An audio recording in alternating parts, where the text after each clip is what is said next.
I am Ray, and what you call self-sabotage is actually self-preservation. This is what I mean. Within you, there are two stick figures. One is the new version of you, and one is the old version. And oftentimes, these two are at war with each other. You want to step into your new life, but the old version of you is scared. It doesn't want to, because the new is unfamiliar. And the unknown could mean death. So it pulls you back and says, no, I'm too scared. We're not doing this. And you have the choice. You say, okay, well, let's just not.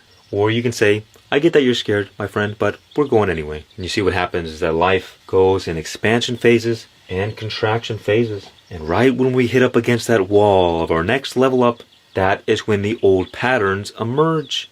That is when the old friend comes back and says, no, stay with me. So what happens? We self-sabotage and we go down. But the contraction phase is not bad.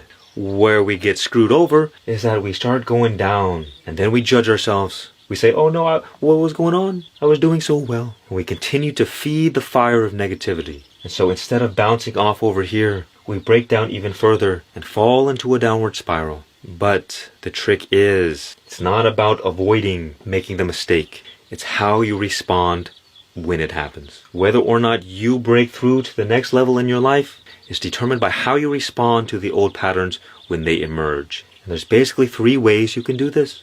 We discussed the foolish way. That means you judge yourself and you break down further. The normal way is that, okay, you indulge in the addiction or self-destructive behavior or whatever it is, and you begin to learn from it.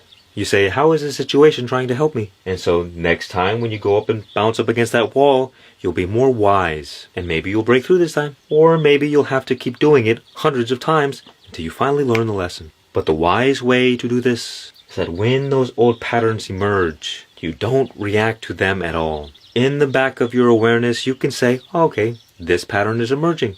But it doesn't mean anything to you. Why? Because life is being viewed through the windshield, not through the rear view mirror. So stop looking back at the old version of you.